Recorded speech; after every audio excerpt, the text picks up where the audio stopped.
You might have seen the alarming posts lately. Videos, social media clips, messages, asylum seekers breaking into primary schools, children being told to get under tables. And the children inside the school are in lockdown, they're sitting underneath desks. Lockdowns every other week. As a parent, those words hit you in the gut. You imagine your child frightened, in danger, and you feel powerless. I want to take you through what we know is true, what's not supported by verified evidence, what schools are actually doing, and most importantly, what you as a parent can do to protect your child, reduce risk, and regain some control.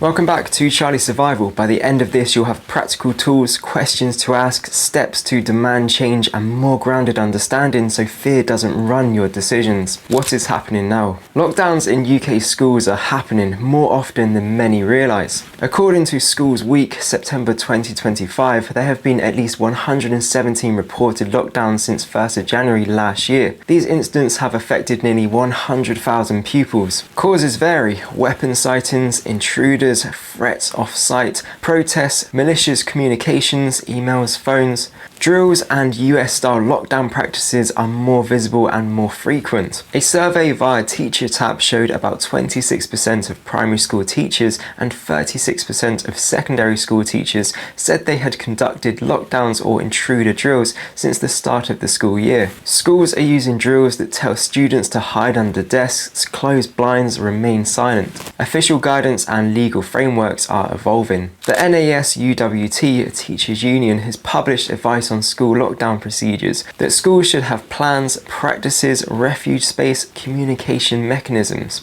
Martin's Law, Terrorism Protection of Premises Act 2025 is now law, requiring certain premises, potentially including some schools, to take steps to reduce vulnerability, including emergency or protection planning. Schools are doing drills in real school settings. For example, just recently an asylum seeker reportedly entered the grounds of a school in Essex, triggering a lockdown as staff secured pupils and called the police. And the children inside the school are in lockdown, they're sitting underneath desks. They've pulled blinds down and they're sitting underneath the desks. How schools actually respond. Lockdown, intruder, emergency response plans. Most schools are required under safeguarding policy, health and safety legislation, and guidance from the Department of Education to have contingency plans. They must think through risks, intruders, weapons, protests outside, etc. Drills and exercises are part of preparation. Many schools have regular fire drills.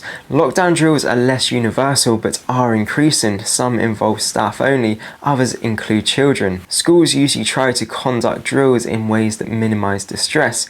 Communication with parents. Schools differ greatly. Some give advance notice of drills, others may not. Some share which procedure was triggered: intruder, neighbouring incident, etc. There are complaints from school leaders that communication is a difficult balance. Legal frameworks and safety standards. Under Martin's Law, certain buildings need protection plans. Schools are being pushed to have more formal procedures in place for dealing with potential violent threats and public safety. NASUWT guidance emphasises vulnerability assessments, temporary refuge or evacuation, when you stay inside safe parts rather than evacuation when outside threats. How parents can protect their child and reduce risk. Before I give you ways to analyse the school itself, let me give you a practical kit that respects UK school policies and actually helps in real situations. Because of the rising concern, I've created a new Amazon kit list called School Survival. You can find it in this video description. Always check your school policy before preparing your child. Goal: discreet, legal, useful, fits in any school bag or blazer pocket. Ice card: name, 2 contacts, allergies, meds, loud whistle or personal alarm to deter threats outside school grounds, mini torch or clip-on light, reflective slap band or high-vis tag for bag, child safe first aid kit or small first aid kit for older kids,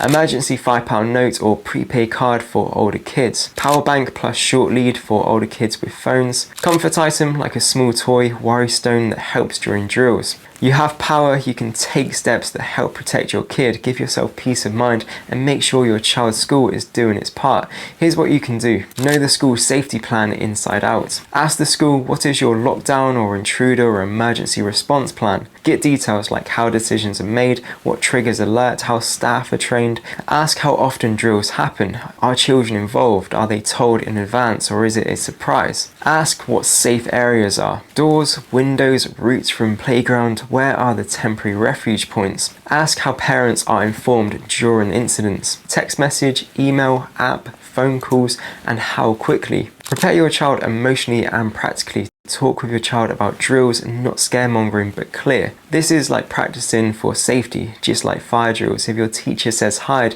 you follow their instructions. Reassure them, the school wants them safe. Drills aren't because something is happening every day, they're practice. Teach them simple things, what a lockdown means, what to do, like being quiet, following teacher, not to look out the window, environmental awareness. When entering or leaving school gates, notice the surroundings. Are there strangers loitering? If there are, report to staff. Be familiar with your route to school, drop-offs, pickups. Know who you trust in your neighborhood, neighbors, local shops. If your child walks or cycles, ensure they know safe routes. If possible, walk with them at first. Advocate. In parents' meetings, PTA, school governors raise safety concerns. Ask for better fencing, locks, better communication. Contact local authorities or MPs if you believe guidance or funding is insufficient. Schools often cite lack of clarity or resources. Support efforts for transparency. Push for schools to publish their emergency plans as far as lawful and safe, or at least summaries. Be involved and stay informed. Know local news and social media truthfully. Before sharing any alarming claim, check it's been fact-checked correctly. Keep your contact information updated with the school. Know how the school will contact you in an emergency. Build a relationship with the school. Attend parents' evenings, join the PTA or school's WhatsApp group, and keep open communication with teachers. The more they know you, the faster they can contact you if something's wrong. After an incident or drill, talk to your child afterwards. Ask how they felt, validate any fear, and reassure them.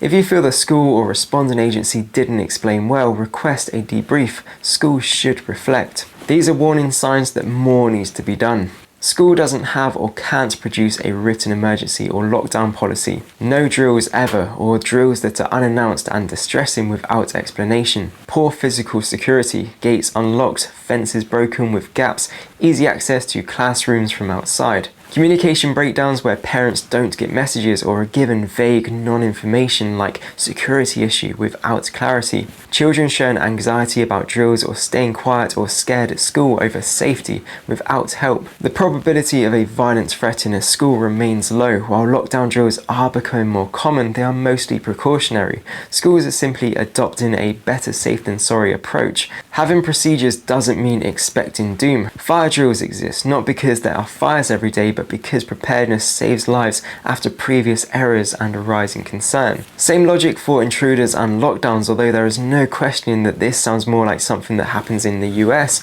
rather than the UK, and it would be completely alien if something like this were to happen when I was in school.